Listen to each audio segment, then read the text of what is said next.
ಕನ್ಯಾ ರಾಶಿ ಜುಲೈ ತಿಂಗಳ ಭವಿಷ್ಯ. ಯಾರ್ಯಾರು ಕನ್ಯಾ ರಾಶಿಯವರಿದ್ದೀರೋ ನೀವೆಲ್ಲರಿಗೂ ಕೂಡ ನಿಮ್ಮ ಪರಿಶ್ರಮಕ್ಕೆ ತಕ್ಕಂತಹ ಫಲ ಅಂತಾನೆ ಹೇಳ್ಬೋದು. ಅತಿಯಾದ ಯೋಚನೆಯಿಂದ ಯಾವುದೇ ಕೆಲಸ ಕಾರ್ಯಗಳು ಆಗದಲ್ಲೇ ಸುಮ್ಮನೆ ಕೂತ್ಕೊಳ್ಳೋಕೆ ಹೋಗ್ಬೇಡಿ. ಪರಿಶ್ರಮ ಪಟ್ಟರೆ ಒಳ್ಳೆಯ ಫಲ ಇದ್ದೇ ಇರುತ್ತದೆ. ಹಾಗೆ ಸರ್ಕಾರಿ ಕೆಲಸಗಳಲ್ಲಿ ಇರುವಂಥವ್ರಿಗೆ ಅದ್ಭುತವಾದ ಒಂದು ಮಾಸ ಅಂತಾನೆ ಹೇಳ್ಬೋದು. ಒಳ್ಳೆ ರಿಸಲ್ಟ್ ಬರ್ತಾ ಇದೆ. ಸರ್ಕಾರಿ ಕೆಲಸಗಳಿಂದ ನಿಮಗೆ ಎಲ್ಲ ಅನುಕೂಲಗಳು ಈ ಮಾಸದಲ್ಲಿ ಸಿಗುವಂಥದ್ದು ಇರುತ್ತೆ. ಹಾಗೆ ಮನೆಯಲ್ಲಿ ಕೌಟುಂಬಿಕ ವಿಚಾರದಲ್ಲಿ ಎಷ್ಟೇ ಹೊಂದಾಣಿಕೆ ಇದ್ರೂ ನಿಮ್ಮ ಒಂದು ದಿಢೀರ್ ಮಾತಿನಿಂದ ಸಂಸಾರದಲ್ಲಿ ಕೆಲವೊಮ್ಮೆ ತೊಂದರೆಗಳನ್ನ ಅನುಭವಿಸಬೇಕಾಗುತ್ತೆ. ಹಾಗಾಗಿ ನಿಮ್ಮ ಮಾತಿನ ಕಡೆ ನಿಗಾ ಇರಲಿ. ನಾನು ಏನು ಮಾತಾಡ್ತಾ ಇದ್ದೀನಿ ಅದ್ರ ಕಡೆ ಯೋಚನೆ ಮಾಡಿ ಮಾತಾಡಿ, ತುಂಬ ಒಳ್ಳೆ ರಿಸಲ್ಟ್ ಇರುತ್ತೆ. ಹಾಗೆ ವಿದ್ಯಾರ್ಥಿಗಳ ವಿಚಾರಕ್ಕೆ ಬಂದರೆ ಎಷ್ಟು ಪರಿಶ್ರಮ ಪಟ್ಟು ನೀವು ಓದ್ತಿರೋ ಮಕ್ಕಳು ಅಷ್ಟು ಅದ್ಭುತವಾಗಿರುತ್ತೆ. ಹೈಯರ್ ಸ್ಟಡಿ ಮಾಡೋರು ಹೊರದೇಶಕ್ಕೆ ಹೋಗಬೇಕು ಅಂತಿರೋರು ಸ್ವಲ್ಪ ಸಮಯ ಪೆಂಡಿಂಗ್ ಇಟ್ಕೊಳ್ಳಿ, ತದನಂತರ ಹೋದರೆ ಒಳ್ಳೆಯದಾಗುತ್ತೆ.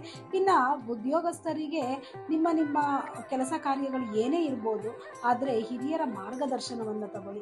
ಯಾವುದೋ ಒಂದು ಕೆಲಸ ಮಾಡಬೇಕು, ನಿಮಗೆ ಗೊತ್ತಿದ್ರೂ ಕೂಡ ಈ ಕೆಲಸ ಮಾಡ್ತಾ ಇದ್ದೀನಿ, ಇದರಿಂದ ಏನು ಆಗು ಹೋಗುಗಳಿದೆ ಅನ್ನೋದನ್ನು ತಿಳ್ಕೊಂಡು ಮಾಡೋದ್ರಿಂದ ನಿಮಗೆ ಒಳ್ಳೆಯದಾಗುತ್ತೆ. ಇನ್ನು ವ್ಯಾಪಾರಸ್ಥರಿಗಂತೂ ಅದ್ಭುತವಾಗಿದೆ ರಿಸಲ್ಟ್ ಈ ತಿಂಗಳು. ಆದರೆ ಎಚ್ಚರಿಕೆ ಇರಬೇಕು. ಮುನ್ನೆಚ್ಚರಿಕೆಯಿಂದ ಯಾವುದೇ ಕೆಲಸವನ್ನು ಮಾಡಿ ವ್ಯಾಪಾರಸ್ಥರು ತುಂಬ ಚೆನ್ನಾಗಿದೆ. ಹೂಡಿಕೆ ಮಾಡುವಂಥದ್ದು ಕೂಡ ಶುಭವಾದ ತಿಂಗಳಂತಲೇ ಹೇಳ್ಬೋದು. 12, 28, 26 ಈ ತಾರೀಕಿನಲ್ಲಿ ಯಾವುದೇ ಕೆಲಸಗಳನ್ನ ಮಾಡಿ ಶುಭವಾಗುತ್ತೆ. ಹಾಗೆ ಈ ತಿಂಗಳು ನಿಮಗೆ ಇನ್ನೊಂದು ಏನಂದರೆ, ಎಷ್ಟು ಸಾಧ್ಯನೋ ಅಷ್ಟು ಲಕ್ಷ್ಮೀನಾರಾಯಣಾಯ ನಮಃ ಅನ್ನೋದನ್ನ ಚಾಲೆಂಜ್ ಮಾಡ್ತಾ ಬನ್ನಿ.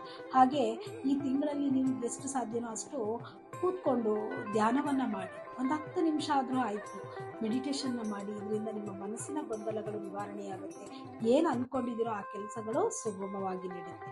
ಎಷ್ಟು ಸಾಧ್ಯನೋ ಅಷ್ಟು ಲಕ್ಷ್ಮೀನಾರಾಯಣಾಯ ನಮಃ ಅಂತ ಹೇಳ್ಕೊಳ್ಳೋದ್ರಿಂದ ನಿಮಗೆ ಈ ಮಾಸ ಸಂಪೂರ್ಣವಾಗಿ ತೃಪ್ತಿದಾಯಕವಾಗಿರುತ್ತೆ. ಧನ್ಯವಾದಗಳು.